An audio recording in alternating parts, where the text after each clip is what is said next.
All right, this begins the second part of chapter 3 in projectile motion. Projectile motion is two-dimensional motion. That means that it operates both in the x and y directions. So both in the x and y directions.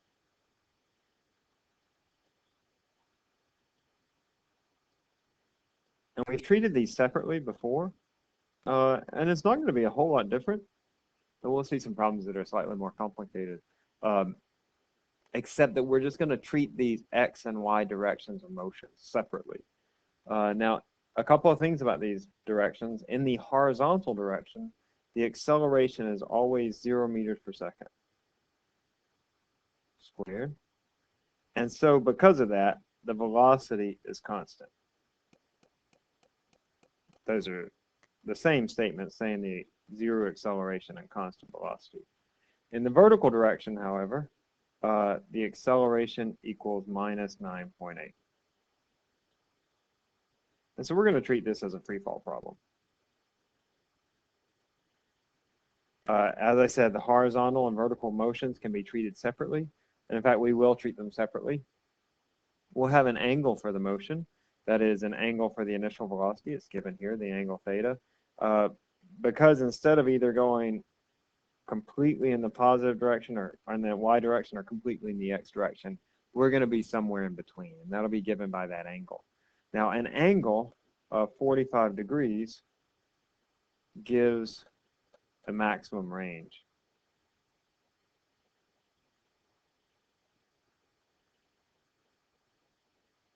You can try this with your water hose at home. You take your water hose, and if you spray it in this direction, if you hold it at an angle of 45, it's going to go somewhere like that.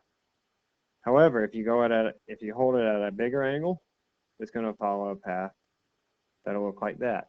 And if you hold it at a shorter angle or a smaller angle, it'll look like that. So our angle of 45 degrees gives maximum range. There is a clip on Moodle. I can't link it here because it's on Moodle. It's an audio clip. It's just a few minutes. If you like, listen to it. I think it's fairly interesting. It's about basketball and what is the appropriate angle to get to send a basketball through the hoop. So you can listen to that on your own time if you like, or you can try this little experiment with the hose. Now, this is a little figure just showing what the object does that's in projectile motion. So I have an object here. It has an initial velocity at some angle theta, right there. Now, as it moves along through space, because the acceleration in the y direction is negative, then the velocity in the y direction is going to change. So here it's big, it's going to decrease. Here, the velocity at the top is 0. Here, it's going to increase in the negative direction until when it reaches down here, it's going to have the same velocity except the opposite direction as what it had in the very beginning. This is exactly the same motion we considered in the last chapter when we have something that goes up and then comes back down again. The velocity in the y direction decreases until it goes to the top where it becomes 0, and then it increases on the way back down in the negative direction. The x velocity, remember the acceleration in the x direction equals 0, and because of that, the velocity in the x direction does not change. So it's always the same. Doesn't change all the way throughout the motion. So those are a couple of facts that we'll need to sort of keep tucked away as we work through problems. You should also note that the path is parabolic. The path of projectile motion is parabolic.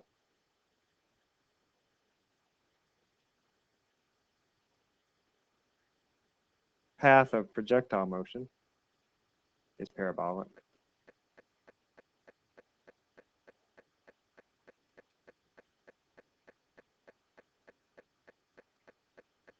All right, let's do a little experiment. I have this video clip. It's about this family that lost their home movies in a fire. You can watch this. There'll be a link here in a second. You're going to watch it from about 1:35, a minute 35 to about 3 minutes. Or you can watch it from the very beginning. It's actually pretty funny. But we're looking in particular for the basketball clip. where they're learning to play basketball. And we're going to watch that, and then I'm going to use loggerpro in order to analyze the motion. So you can go ahead and click on that movie right about here. All right. So we saw this clip of this young man, this little boy, I guess, who doing a free throw. And I'm going to make a couple graphs. So give me a moment here. Open up loggerpro. This is that clip. This is loggerpro. You're going to use this in lab. Some of you might want to do honors projects with this. Like I think one of the honors options was to attend sporting events, and you can analyze the motion of the objects or the people in the sporting event. So I'm going to give a quick little tutorial on this. What this allows you to do is to take a video clip and analyze the motion of the objects here. I'm going to use this to frame forward.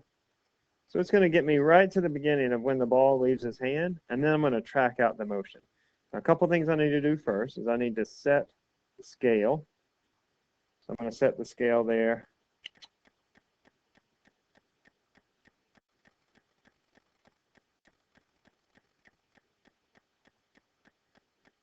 Set it to 2 meters so that that distance is 2 meters.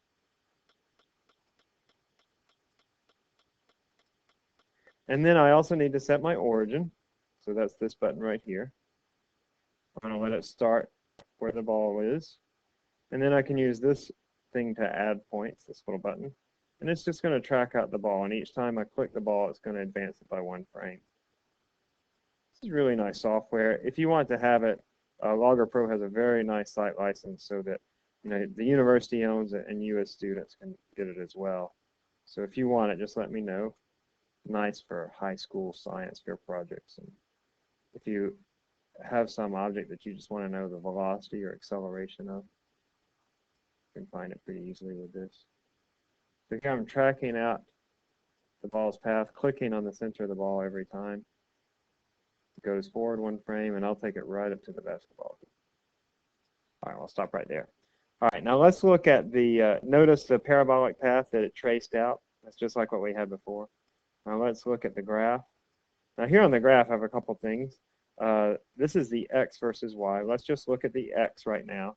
Notice that this is the x versus t, the position versus t graph. Notice that it is a straight line.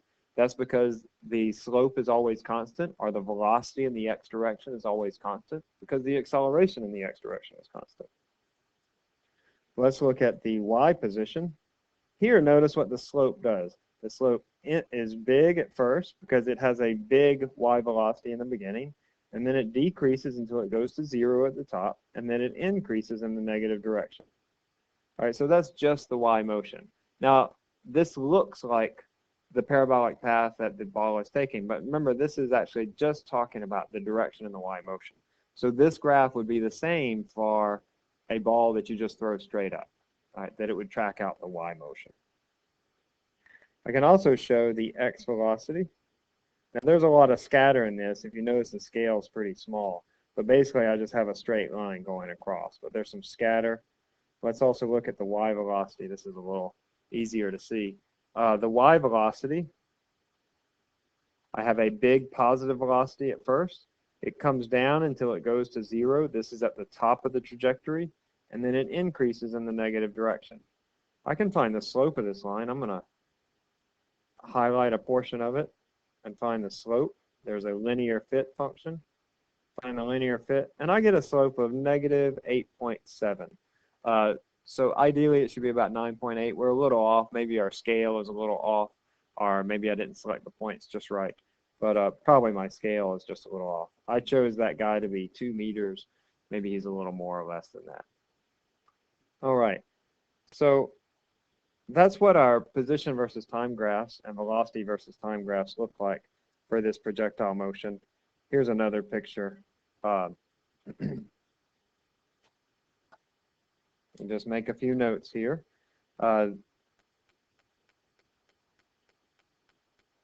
Remember, this shows the x versus t,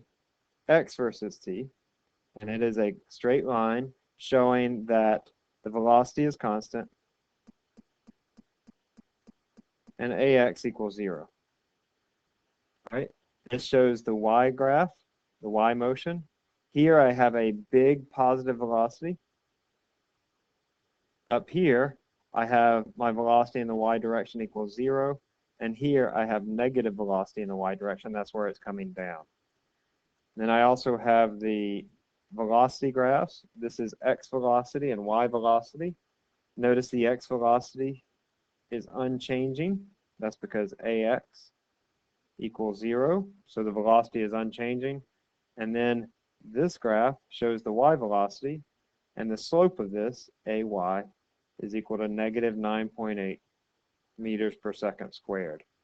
You should know how to describe both qualitatively and quantitatively what happens to the motion. All right, so you need the graphs that we did in the previous chapter showing the position and velocity versus time graphs for different types of motion. That will apply here as well.